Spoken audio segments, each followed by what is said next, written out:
में 94,000 शिक्षक बहाली की प्रक्रिया को लेकर के कैंप या फिर काउंसलिंग का लेटर कब जारी करेगा शिक्षा विभाग। इसको लेकर के आप सभी अभ्यर्थियों को काफ़ी ज़्यादा बेसब्री से इंतज़ार रहता है।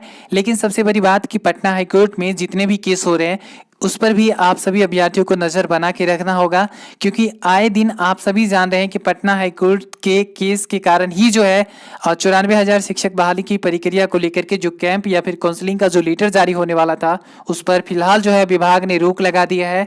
और विभाग का कहना है कि ब्लैंक फेडरेशन का मैटर जब तक सोल्व नहीं होगा या फिर इस समस्या का जब तक समाधान नहीं हो जाता है हाईकोर्ट से, तब तक वे जो है कैंप या फिर काउंसलिंग के लिए शेड्यूल जारी नहीं करेगा।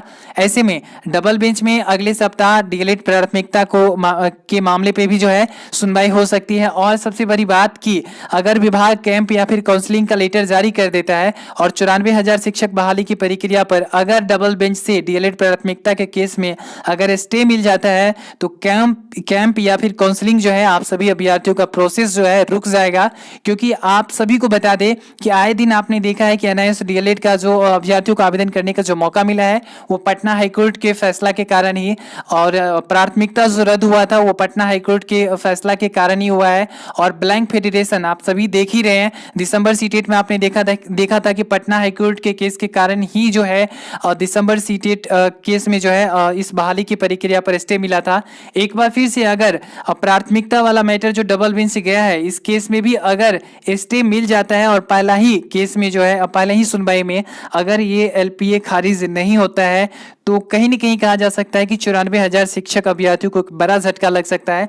फिलहाल आपको बता दें कि स्टे ना मिले इस बहाली की प्रक्रिया पर, इससे बचाने के लिए जो है इस बहाली को स्टे को रोकने के लिए जो है हरेराम जी के द्वारा आप देख सकते हैं इंटरवीन किया जा चुका है और आशीष गिरी को रखा गया है, वैभी गिरी को नहीं रखा गया है क्योंकि जो है अभ्यर्थियों का सहयोग जो है नहीं मिल पा रहा है, इस वजह से वैभी गिरी को नहीं रखा गया। आप सभी अभ्यर्थियों से रिक्वेस्ट है कि बहाली बचाना चाह रहे हैं तो आप सभी अभ्यर्थियों को हर केस से लड़ना होगा। मैं ये नहीं कह रहा हूं कि सिर्फ इसी केस से आपको लड़ना होगा, जो भी केस आपके बहाली की प्रक्रिया पर प्रभाव जो है डालेगा उन सभी केस में आपको इंटरवेन करके जो है उस केस से लड़ना पड़ेगा। और आखिरकार जब तक आप नहीं लड़ेंगे तब तक आपकी जीत भी नहीं होगी।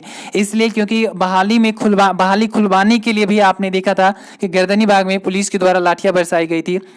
एक बार फिर से कैंप या फिर काउंसलिंग के लिए भी अभ्यर्थियों पर जो है पुलिस के द्वारा लाठियां बरसाई गई। अंततः जो है जब विभाग कैंप या फिर काउंसलिंग का लेटर जारी करने वाले थे तो पटना हाईकोर्ट से ब्लैंक फेडरेशन के द्वारा जो है एक नोटिस जाता है। इस वजह से जो है 94,000 शिक्षक बहाली प्रक्रिया है तो कैंप या फिर काउंसलिंग का लेटर जो है जारी नहीं हो रहा है। तो कहीं ना कहीं कहा जा सकता है कि पटना हाईकोर्ट में जितने भी केस हो रहे हैं इन सभी केस पर आपको नजर बना के रखना होगा। और पटना हाईकोर्ट में जो भी केस हो रहा है इस सभी केस का असर सीधा 94,000 शिक्षक बहाली पर पड़ रहा है।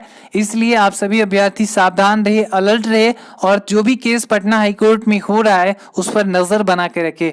फिलहाल आप हरिराम जी को जरूर सहयोग करें डीएलएड प्राथमिकता वाला मैटर में, अगर नहीं किए हैं अभी तक तो आपसे जो भी सहयोग हो रहा है वो जरूर करें। इस अपडेट में बस इतना।